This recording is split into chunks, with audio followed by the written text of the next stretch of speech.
और अभी सीधे चलते हैं, लोकसभा का रुख कर लेते हैं, जहां पर एआईएमआईएम अध्यक्ष असदुद्दीन ओवैसी राष्ट्रपति के अभिभाषण पर चर्चा में शामिल हो रहे हैं। हो चुके हैं और 14% मुसलमान सिर्फ 4% जीत कर आते हैं। CSDS का डेटा ये बताता है कि इस मुल्क में जो वोट बैंक है, जो एक मुश्त वोट डालता है, वो अपर कास्ट का है। मुसलमान का कभी ना वोट बैंक था ना कभी रहेगा। सर, 4 जून के बाद 6 मुसलमानों की मॉब लिंचिंग हुई। 11 घरों को मध्य प्रदेश में मोदी के बुलडोजर ने निस्तनाबूद कर दिया।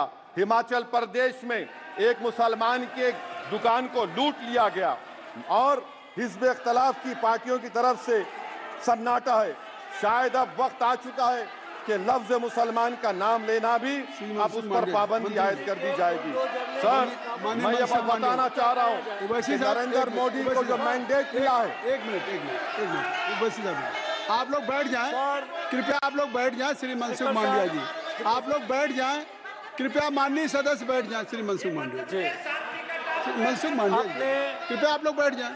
अपने प्रारंभिक आप लोग बैठ जाएं, माननीय आप लोग बैठ जाएं। माननीय सदस्य बैठ जाएं। माननीय सदस्य ने अपने प्रारंभिक भाषण में जो शब्द प्रयोग करा है उसको ऑथेंटिकेट करा जाए। और अभी उन्होंने उल्लेख करा कि मोदी के बुलडोजर ने वहाँ मॉब लिंचिंग करा है, उसको भी ऑथेंटिकेट करा जाए। निश्चित तौर से इसको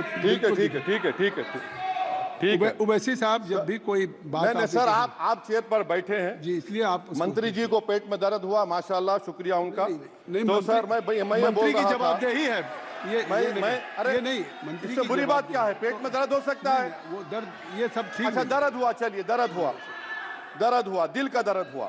तो सर, जो नरेंद्र मोदी को मैंडेट मिला है वो सिर्फ और सिर्फ मुसलमानों की नफरत पर हिंदुत्व की वजह से मिला है। I would like to say it is not Modi's in dock but every single person voted him despite his anti Muslim voice.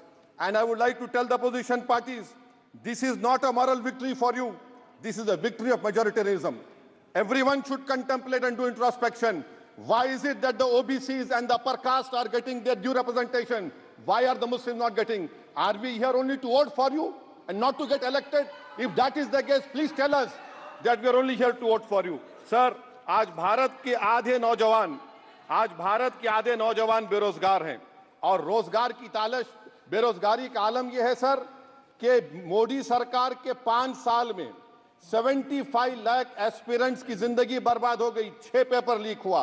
बेरोजगारी का आलम यह है सर कि रशिया जा रहे हैं, वहां जाकर अपनी जानों को दे रहे हैं। बेरोजगारी का आलम यह है कि नरेंद्र मोदी रोजगार का कैंप चलाती है नौजवानों के लिए कि तुम इजराइल में जाकर काम करो, उनको कैनन फॉडर बना रही है ताकि फलस्तीनियों की जायदादों को हड़प कर सके।